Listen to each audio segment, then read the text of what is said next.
नमस्कार, आदाब। एक बार फिर स्वागत है आपका अपने YouTube चैनल इलेक्शन विंग पर।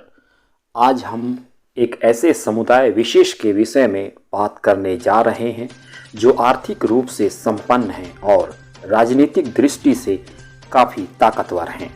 हमारे कुछ मुख्य सवाल जिसका जवाब तलाशने की कोशिश होगी। अगर जाट और मुस्लिम गठजोड़ होता है तो भाजपा को कैसे नुकसान उठाना पड़ सकता है। मुजफ्फरनगर दंगे ध्रुवीकरण ने जितना सपा, बसपा और कांग्रेस को नुकसान पहुंचाया, बल्कि रालोद के पारंपरिक वोट बैंक को भी झटका दिया। अगले साल होने वाले विधानसभा चुनाव से पहले पार्टी अपने पारंपरिक वोट बैंक पर भरोसा करने की कोशिश कर रही है।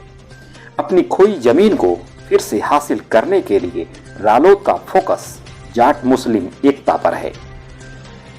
रालोद के लगातार पराजय और चुनाव में अपने सबसे निचले स्तर पर खिसकने के बाद इस साल की शुरुआत में हुए पंचायत चुनाव पार्टी का प्रदर्शन, इन्हीं सब सवालों के साथ आज हम बात करेंगे। भारत के सबसे अधिक आबादी वाले राज्य उत्तर प्रदेश की, जहां जाट वोटरों की संख्या राज्य की आबादी का लगभग 2.5% है, जो पश्चिमी यूपी की 24 लोकसभा सीटों और 120 विधानसभा क्षेत्रों में फैले करीब 22 जिलों में केंद्रित हैं। जाट बहुल जिलों में बागपत, मुजफ्फरनगर, शामली, अलीगढ़, मथुरा और हाथरस हैं। लगभग 55 विधानसभा सीटों पर जाट एक प्रभावशाली वोटर का भूमिका निभाते हैं और अगर इन सीटों पर मुसलमानों की आबादी को जोड़ दिया जाए तो एक मजबूत वोट बैंक बन जाता है। जाट परंपरागत रूप से पूर्व प्रधानमंत्री चौधरी चरण सिंह के समर्थक रहे हैं। 1998 में उनके बेटे अजीत सिंह ने राष्ट्रीय लोक दल का गठन किया। उन्होंने जाटों का समर्थन हासिल किया और इससे उन्हें 8 बार सांसद बनने में मदद मिली।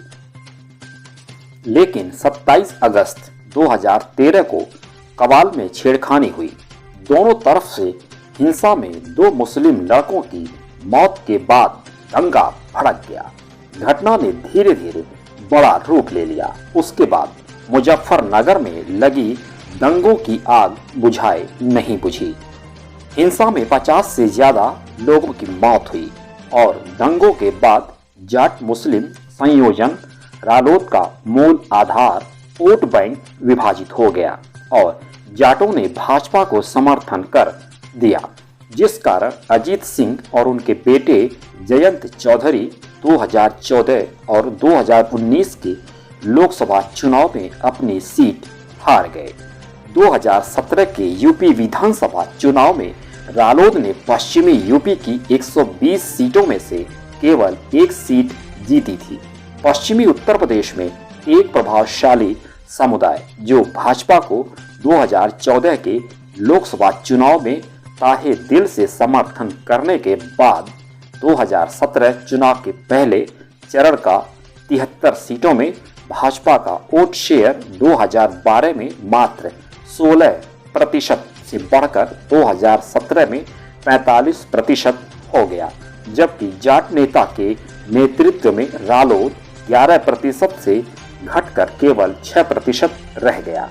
यह स्पष्ट रूप से इंगित करता है कि जाट भाजपा के साथ खड़े थे, जैसा कि उन्होंने लोकसभा चुनाव के दौरान किया था।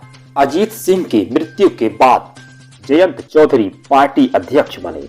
पिछले साल इस क्षेत्र में भारतीय किसान संघ द्वारा 3 कृषि विधेयकों के खिलाफ सबसे बड़े किसान आंदोलनों में से एक देखा गया। इन विरोध प्रदर्शनों में जाटों के साथ मुसलमानों ने भी बड़ी संख्या में हिस्सा लिया है। कई लोग महसूस करते हैं कि रालोद को किसान महापंचायतों में जो भारी समर्थन मिल रहा है वह जाट मतदाताओं की भाजपा के खिलाफ नाराजगी का संकेत है।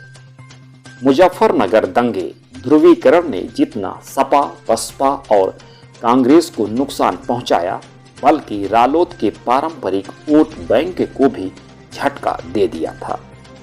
अगले साल होने वाले विधानसभा चुनाव से पहले पार्टी अपने पारंपरिक वोट बैंक पर भरोसा करने की कोशिश कर रही है। अपनी खोई जमीन को फिर से हासिल करने के लिए रालोद का फोकस जाट मुस्लिम एकता पर है। रालोद के लगातार पराजय और चुनावों में अपने सबसे निचले स्तर पर खिसकने के बाद इस साल की शुरुआत में हुए पंचायत चुनाव पार्टी का प्रदर्शन। रालोद ने बागपत की 20 में से 9, मुजफ्फरनगर की 43 में से 7, मेरठ की 33 में से 6, बुलंदशहर की 52 में से 7, अलीगढ़ की 47 में से 7 और मथुरा की 33 में से 9 सीटों पर ही जीत हासिल कर पाई है। एक तरह से देखा जाए तो पंचायत चुनाव में भी पार्टी का प्रदर्शन अच्छा नहीं रहा है। राजनीतिक विश्लेषकों का मानना है कि सपा रालोद भीम आर्मी गठबंधन मुसलमानों, जाटों और दलितों को एक मंच पर ला सकता है और इससे क्षेत्र में भाजपा की जीत की गाड़ी खराब हो सकती है। पश्चिमी यूपी में कहीं मुस्लिम जाट एकता और फिर राकेश टिकैत अल्लाहू अकबर और हर हर महादेव के नारे लगा रहे हैं। 2017 के चुनावों के बाद से विपक्ष टूट चुका था। मुझे लगता है कि पश्चिमी उत्तर प्रदेश में विपक्ष इस बार मजबूत रहेगा। भाजपा विरोधी गठबंधन के एक साथ होने की एक अलग संभावना है। राष्ट्रीय लोक दल का अचानक किसानों के आंदोलन के दौरान पश्चिमी यूपी में राजनीतिक केंद्र के मंच पर पहुंचा दिया गया है, एक सामाजिक कार्यक्रम में जिसका राजनीतिक प्रभाव भी है। विभिन्न खापों के नेताओं ने जयंत चौधरी को पारंपरिक टोपी भेंट की है और औपचारिक रूप से चौधरी चरण सिंह की विरासत के उत्तराधिकारी के रूप में उनका अभिषेक किया। इलेक्शन विंग की तरफ से सर्वे में यूपी की टोटल 403 विधानसभा सीटों में से 98 विधानसभा सीटों पर 9077 मतदाताओं से घर घर जाकर सीधा फेस टू फेस बात की गई है। हमने उन्हीं मतदाताओं का चयन किया जिनका नाम मतदाता सूची में था।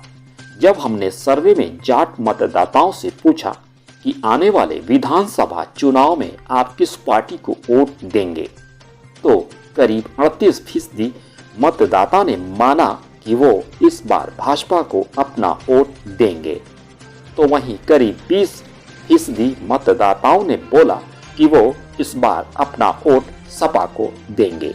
वहीं 8% ने बसपा को वोट देने के लिए बोला है और 5% कांग्रेस को और 29% मतदाताओं ने बोला कि वो अन्य पार्टी को वोट करेंगे। यहाँ अन्य पार्टी का मतलब रालोद है। अभी हाल ही में केंद्रीय गृह मंत्री अमित शाह ने अपने मंच से लोगों को एक बार फिर कैराना पलायन की याद दिलाई। इलेक्शन से जुड़ी सही रिसर्च और ओपिनियन पोल्स के लिए जुड़े रहें इलेक्शन विंग पर। साथ ही चैनल को लाइक, शेयर और सब्सक्राइब करना ना भूलें आप। धन्यवाद।